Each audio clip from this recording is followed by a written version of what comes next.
Today we're unboxing the one and only Dooney Bourke vintage bag that everyone needs in their collection. Stay tuned.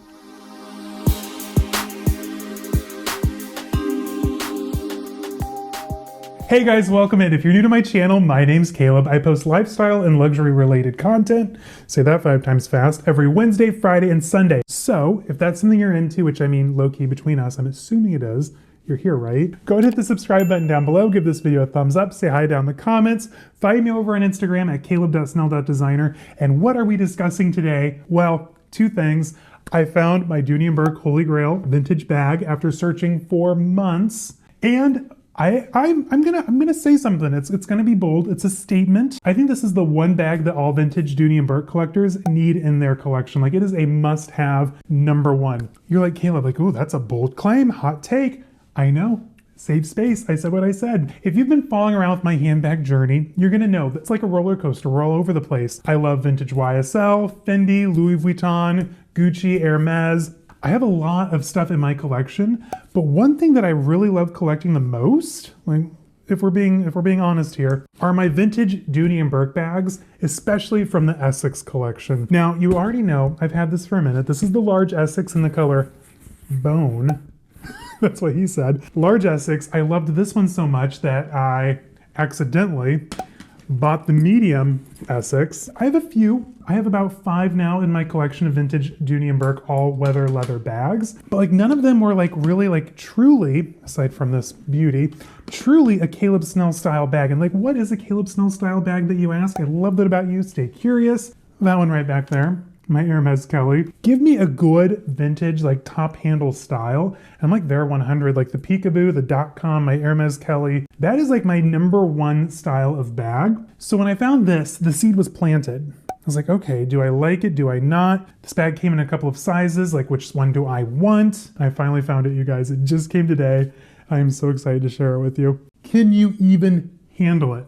This bag is phenomenal. So the bag that I got, and for you true collectors, like you already know, like you know what I'm about to show you. So I picked up the Dooney Bourke all-weather leather medium Essex top handle bag, and I am already in love with it. Now, there's something about vintage Dooney Bourke all-weather leather that is like truly unlike any other contemporary or designer handbag brand, and that is its quality. Like, it's true, beautiful quality, heritage, Americana, all of the beautiful things that go into a Dooney Bourke bag, especially from this era, they nail it each and every single time. And something great with this collection too, not only do you have like the burnished bridal leather on the trim in the retorn style, get it, a little Hermès for you. What I love about this bag is that they were able to capture everything that makes the large Essex shoulder bag so great and make it a top handle. So they did a few different quirks, a few different takes to it, if you will. And you still have that over-under strap here at the front to close it. Flip it open and you have sangles. Like, tell me, you know, they weren't a little inspired without telling me they were a little inspired. And what I love about these details is these little sangles. The front side has the all-weather leather, and then the back side is the bridal leather from the trim. I mean, how amazing is that? Like, what American contemporary brands were doing that in the late 80s, early 90s?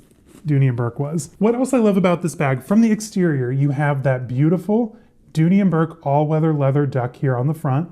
And then when you flip the handbag around on the back side, you have a slip pocket. Just like they did on the front though. You're probably wondering like, Caleb, what's behind that pebbled leather? You guessed it. More beautiful burnished bridal leather back there. And then this pocket goes the whole length of the back side of the bags. And another thing that I love too are the sangles are secured with that classic Dooney Bourke brass rivet here on the back side.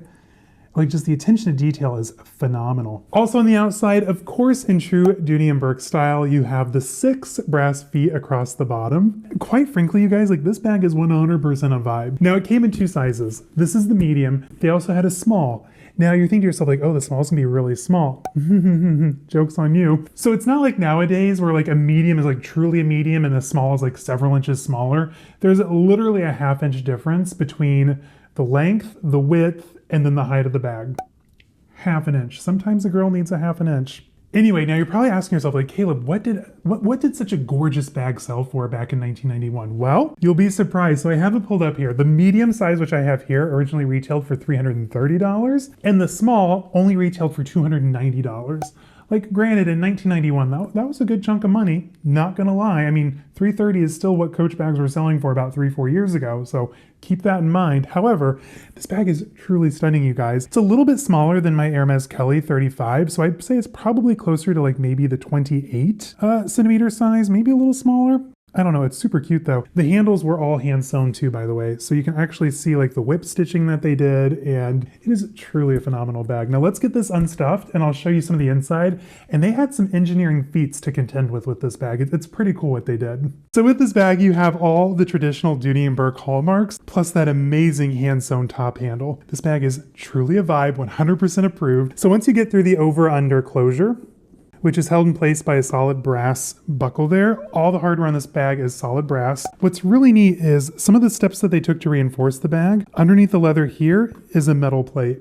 So that way it has all that structure on the top with the top handle. Really kind of a vibe. Nice that they thought of it. Inside, just your traditional Dooney & Bourke bag. You have the back pocket, which has the slip pocket, a button pocket, and a zipper pocket. And then on the front side of the bag, behind the Dooney & Bourke Made in USA tag, you have another slip pocket. But behind that, the engineering doesn't end there. You have another metal plate where the sangles attach on the backside. Truly just fascinating of what they thought and what all they put into this bag. And the fact that it only retailed for $330 back in the day, which absolutely blows my mind. I don't know if that was a good price or a bad price. I wasn't necessarily buying designer handbags in 1991. I would have been 3. I am super excited to add this to my collection. All right, guys, so that is the newest edition and quite frankly, the best edition. Sorry, Essex shoulder bags, to my Dooney & Bourke all-weather leather collection. Honestly, like, this is the bag for vintage Dooney & Bourke collectors. It's one that you don't see very often. It's not like your typical Essex crossbody, the Surrey, the Cavalry, all like the bags that we see a lot of. Like, you